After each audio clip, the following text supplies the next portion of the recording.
You know, I've often compared the Department of Justice to a big old steamer ship. You know, it takes a long time to gather steam and gain momentum as it investigates huge criminal conspiracies. Well, based on some new reporting, it looks like the big old DOJ steamer ship is pulling away from the dock. Let's talk about that, because justice matters.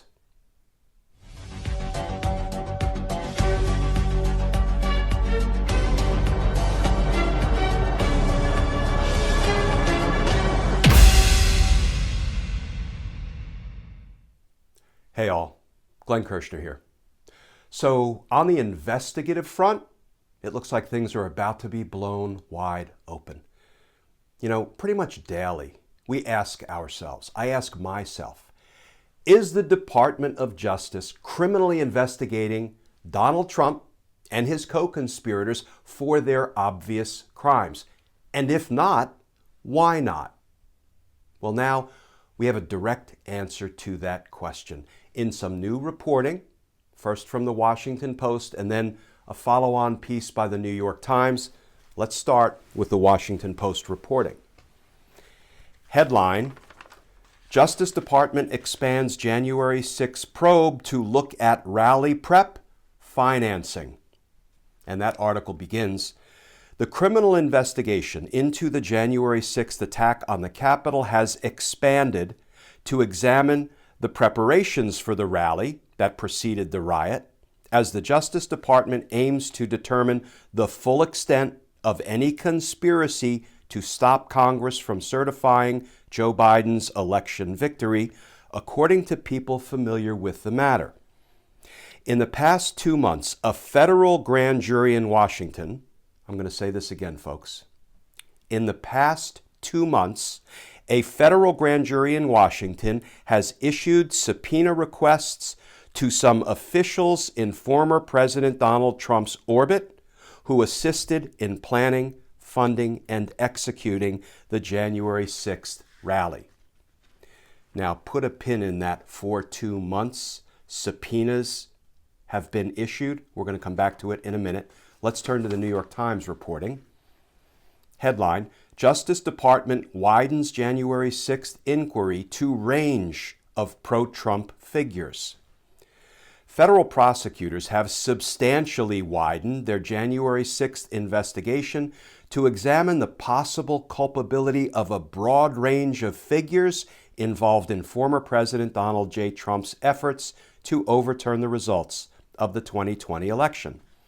The investigation now encompasses the possible involvement of other government officials in Mr. Trump's attempts to obstruct the certification of President Biden's Electoral College victory and the push by some Trump allies to promote slates of fake electors.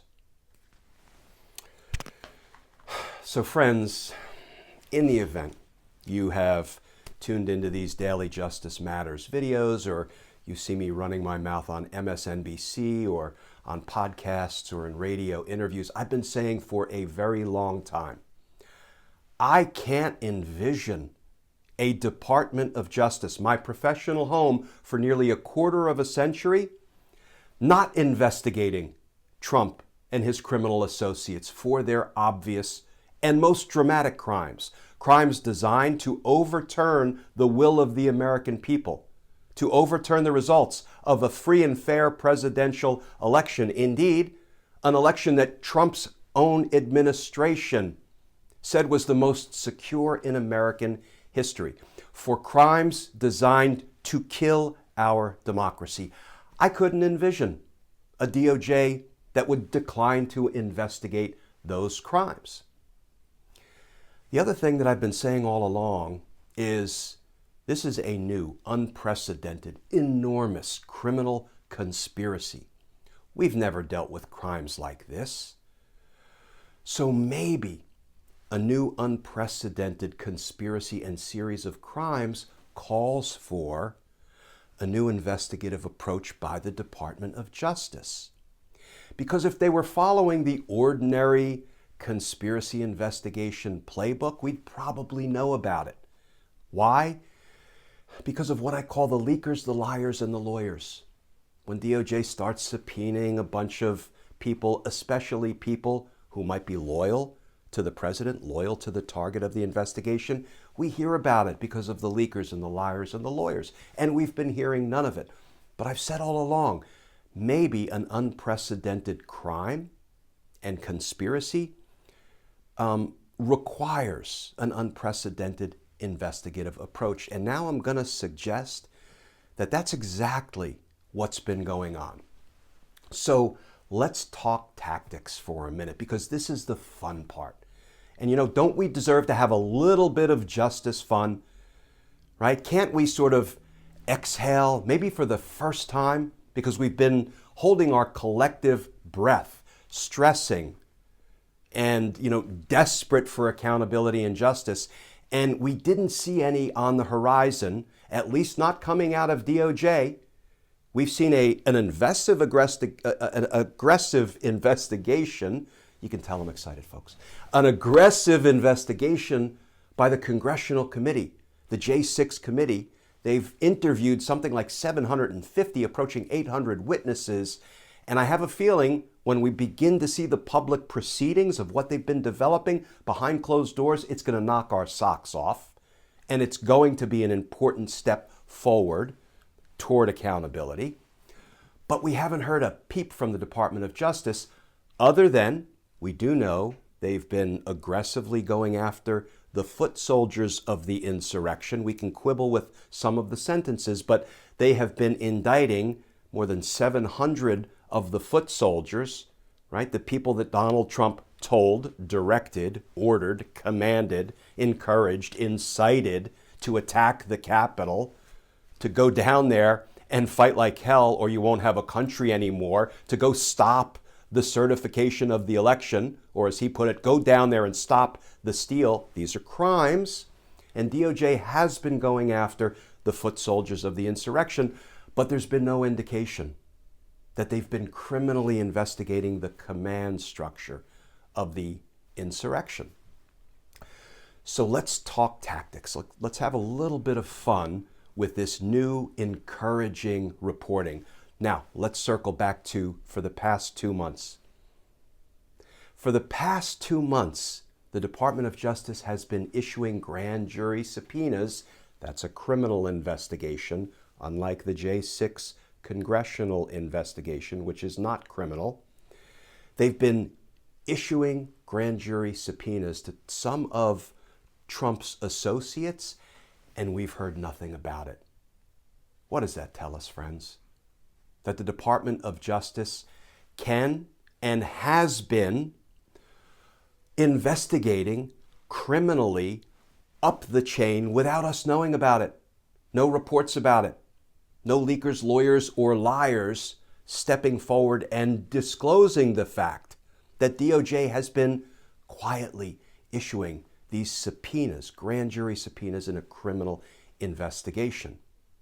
That is encouraging. It's exciting because it tells us they have been moving toward justice in ways that we, the people, were completely unaware of, which frankly is as it should be. Investigations are supposed to be quiet, covert, secret. When it's the grand jury, there are grand jury secrecy rules, but usually information leaks out. It hasn't here, but today we heard the reporting. For the past 2 months, grand jury subpoenas of Trump associates in a criminal investigation by the Department of Justice have been issued. So let's take on the fun, tactical part. All along, it has felt like the Department of Justice has taken a back seat to the J6 committee, the congressional committee investigating the insurrection. And that's not usually how it's done. Usually, when the Department of Justice has an interest in conducting a criminal investigation, and at the same time, Congress has an interest in conducting oversight hearings or hearings designed to see if they need to enact new legislation to address a certain issue like what happened on January 6th, almost invariably DOJ wants to go first. Why? Because they want to get the first crack at the witnesses. They want to subpoena them to the grand jury. They want to make sure they get a full, accurate, truthful account of the witness's testimony and lock it in, put it under oath before the grand jury, rather than let that record, let that testimony be developed by congressional committees with a completely different goal and purpose. So it's felt strange to those of us who spent decades inside the criminal justice system and inside the Department of Justice that DOJ seems to have been laying back, letting the J6 committee develop the testimony of all these witnesses who will, at some point, be critically important to criminal prosecutions. But now, I think I see the tactical wisdom of the sequencing of events that thus far hasn't made a lot of sense to me or to other former federal prosecutors who have been kind of beating the drum for, hey, DOJ, why aren't you in the grand jury with all of these witnesses? Here, I think, is the tactical upside to the way DOJ and J6 committee have been handling things. And we're going to go to another Team Justice Law School class, just a short one. I'll do a longer video about this in the coming days as more information develops about what DOJ is doing. But let's use Steve Bannon as an example to try to highlight what I think might be going on here. Now that we have the new reporting that DOJ is using the grand jury and the subpoena power to criminally investigate Trump and company. If DOJ had taken the first crack at Steve Bannon, issued him a grand jury subpoena in a criminal investigation involving possible crimes of Donald Trump, not to mention of Steve Bannon himself and others, you know what would have happened? I can promise you, Steve Bannon would have lawyered up, would have invoked his Fifth Amendment right against self-incrimination, and we would have gotten nothing out of Steve Bannon's mouth or any additional evidence to forward the investigative ball against Trump or Bannon or others who are involved in the insurrection. That would have been the end of it. But DOJ let Congress go first, the J6 committee. And what did Steve Bannon do? Steve Bannon thumbed his nose at Congress, said, yeah, I got your subpoena right here. I'm not showing up. And you know what that's evidence of? That's evidence of a cover-up. That he refused to comply with a lawfully issued congressional subpoena seeking information about Donald Trump's crimes and his own crimes. So he could have waltzed into the J6 committee and invoked the Fifth, and no additional incriminating information would have been developed if that's the way it had played out, but it didn't. Instead, Steve Bannon blew off the subpoena, committing the crime of contempt of Congress in the process, and proving that he's part of the cover-up of Donald Trump's crimes and his own. And all of that evidence that was created as a result of the J6 committee going first against Steve Bannon, those two contempt of Congress charges that he picked up, and the evidence that he was willing to defy a lawful subpoena rather than incriminate Donald Trump, that is powerful evidence of a cover-up and of Steve Bannon's own consciousness of guilt, and all of that evidence can be used at trial against Steve Bannon at his ultimate prosecution for a conspiracy to commit offenses against the United States in violation of 18 U.S.C. 371, charges that I am more certain than ever will be brought. This ends up being a really shrewd tactical sequencing of what DOJ allowed to happen to Steve Bannon before they ever swooped in and started issuing grand jury subpoenas. I think if that's really what's going on, it could be viewed as tactically brilliant, because there's a whole batch of incriminating information against Steve Bannon and to prove that he's covering up for Donald Trump that would not have existed had the Department of Justice subpoenaed Bannon first. So, yeah, this is a good day for justice.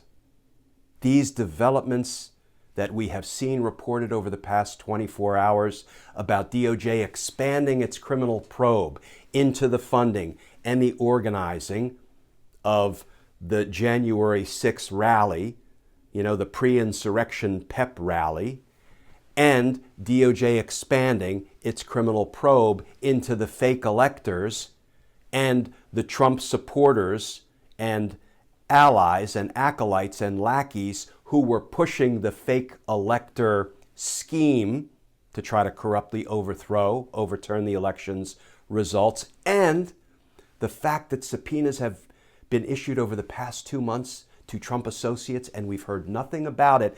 This is a good day for justice on all of those fronts. And I'm not saying accountability is imminent. I'm not saying indictments will start dropping tomorrow or next week or even next month. But it does feel like that big DOJ steamer ship is pulled away from the dock, is gathering steam, is gathering momentum, is heading toward an island destination, the island of accountability. A little corny, I don't care. Today's a good day for justice, friends. It's a good day. And indictments may not be imminent. We've got miles to go and there's a long journey ahead, but it starts with one step. And it looks like DOJ has been taking several steps that we didn't even know about. It's a good day for justice. And justice matters. Friends, as always, please stay safe. Please stay tuned. And I look forward to talking with you all again tomorrow.